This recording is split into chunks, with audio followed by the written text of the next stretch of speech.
On Saturday morning, August 28th, 2021, my wife and I signed off from the 7-night cruise on the Adventure of the Seas in Nassau, Bahamas, and headed home to Orlando. That afternoon, I received the email from Royal Caribbean asking me to fill out the survey for the cruise, and it got me thinking about the overall cruise experience, so I decided to put together a review of the cruise.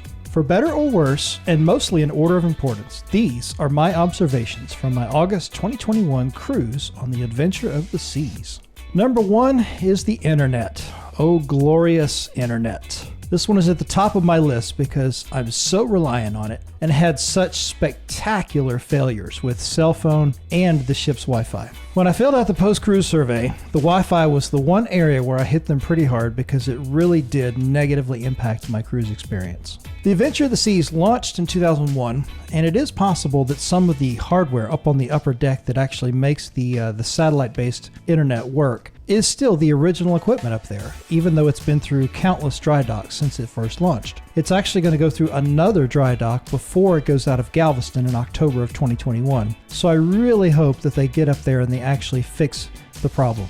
The other ships in the fleet already use a newer Wi-Fi service, and we saw it in action in 2019 on the Ovation of the Seas, which has excellent Wi-Fi. So there's no reason in the world why Adventure of the Seas shouldn't have the same system. Number 2 is the crew. Similar to the Wi-Fi, but in the opposite direction, the crew all over the ship were absolutely amazing and had a very positive impact on my cruise. They were genuinely happy to see us, and quite frankly, the feeling was mutual. Number 3 is masks. I know there's a reason for wearing them, but when we booked this cruise earlier in 2021, I was looking forward to the cruise experience outside of the CDC's control, where I knew the cruise couldn't be canceled by them and all of the passengers were going to be vaccinated. Of course, the wheels fell off in early August when the Delta variant became a problem, and then we were told we'd have to wear a mask inside the ship. I would bet money that a lot of people probably canceled at the last minute once they found out about the change. I get the need for the masks, but quite frankly, they suck. Wearing a mask inside a cruise ship is not something I ever thought I would do. Hopefully for the one other cruise I have in 2021 and the 3 that I have booked in 2022,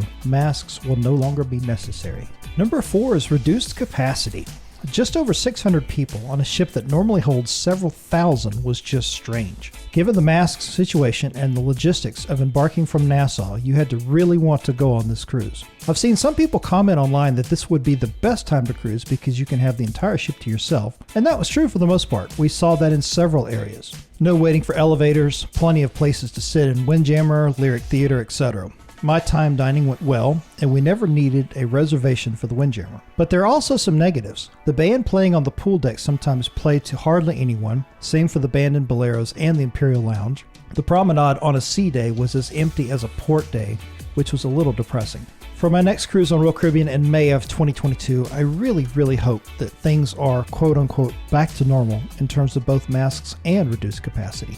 Number 5 is perfect days at Coco Cay. Coco Cay was very cool, but there's just too much to do in just 2 days. I spent so much time with jet skis and snorkeling on day 1 that I didn't get any time in the water park. And then on day 2, we had already booked the beach club and I really wanted to focus on that. I seriously could have used a 3rd day just to go and enjoy the water park. The new system of contactless shore excursion tickets was really cool. Now they can just scan your SeaPass card at Coco Cay and tell if you've already purchased something. I'm not a fan of the 5 p.m. on board time, but we spoke to an officer one morning at Cafe Promenade, and he said 5 p.m. is because they only have the gangway open for a set number of hours per day because of the rules or laws from the Bahamian government. Also, if you've ever wondered why they sometimes leave Coco Cay at night and go out to sea only to come back the next morning, it's because they have to do stuff like discharge gray water and have to be a certain distance out to sea in order to do it.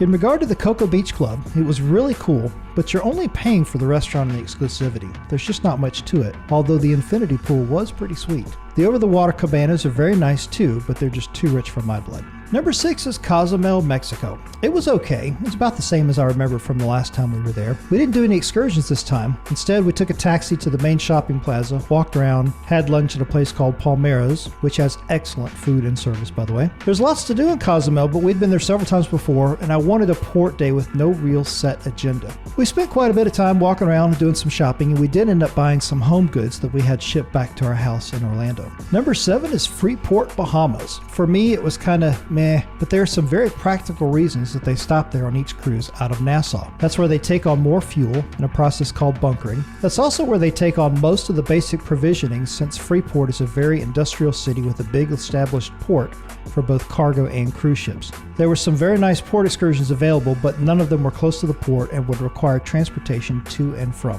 One thing that didn't make obvious sense, but I'm sure there's a reason for it, the time in port was from 7 a.m. to 3:30 p.m. I've never been on a cruise with such a strange window for going ashore. Number 8 is there was no 70s night on the Promenade. They did have the Switched On band perform on the pool deck, and that was very good and very entertaining.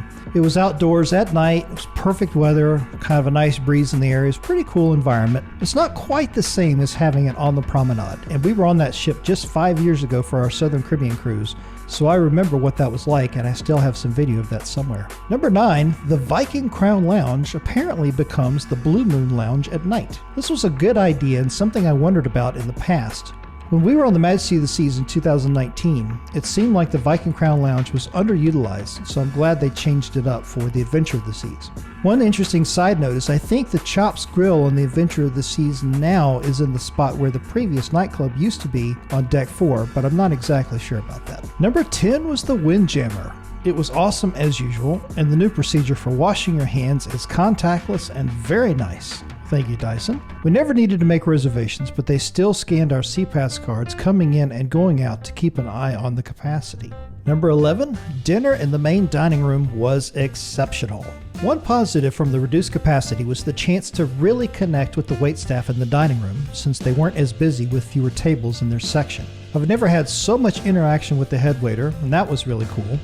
Desty, our head waiter, was very insightful about the inner workings of the ship embarking out of Nassau as opposed to Florida or elsewhere in the U.S. I have to call out Joey and Valentina at table 348 as they set the standard for what I would hope to see in the main dining room on each and every cruise. Number 12 is mostly experienced cruisers. Based on conversations and other interactions, it seemed like most people on the cruise had cruised before and were not first-timers. We met one couple who were pinnacle-level Crown and Anchor with 214 cruises before this one we were on. We saw them all over the ship all throughout the cruise. Number 13 is photography. We had pre-purchased a package of 20 digital photos and it worked out pretty well. The photographers were out and set up almost every night, and by the end of the cruise, it was almost like we had been friends for years. One interesting side note, on the first formal night, one of the photographers on Deck 3 suggested we sit for pictures in the little portrait studio outside of Studio B. We were sure it would be expensive, but we didn't ask up front. That was our bad. And they didn't tell us up front. That was their bad. We sat for quite a few poses and then came back the next night to sit down and go over them. The resulting photos were absolutely amazing, but then the other shoe dropped. The cost was insane. $250 for a single photo was the cheapest option. $500 for 5 photos, and up from there into the thousands of dollars. We only had until the end of the cruise to decide if we wanted to do anything with the photos we'd taken. It was very tempting, but way too much money. So the moral of the story is if they ask you to sit for photos in the little special portrait studio, just know what's coming if our experience was any indication. Number 14 was the ice show in Studio B. It was awesome. I don't remember the name, but it was very entertaining. I did see Jordan from the On Board with Jord YouTube channel, but did not have a chance to say hello. Finally, number 15 was the Impact show in the Lyric Theater. The Argentinian performance group Impact was really, really good. I'll have some more footage of that coming up later in the vlog series on the Adventure of the Seas. And that's my list of observations from my August 21st, 2021 through August 28th, 2021 cruise on the Adventure of the Seas. A couple of negatives in there, unfortunately, but mostly positives. All in all, I am definitely glad I did it. It was so nice to be back on a cruise ship. It had been almost literally 2 years to the day since we had been cruising, and hopefully it's the start of many more to come as we get this cruise restart going again. I have 1 more in 2021 and 3 in 2022 already on the books and ready to go, and I can't wait. If you've been on a cruise recently since the restart, let me know in the comments what you thought, what kind of observations you had, which ship you were on, etc. And look forward to reading those. If you liked this video and you found it informative or funny or just anything like that, please give it a thumbs up. And if you haven't already subscribed to the channel, please consider subscribing and change that alert notification so that you're alerted every time I put up a new video or I start a new live stream.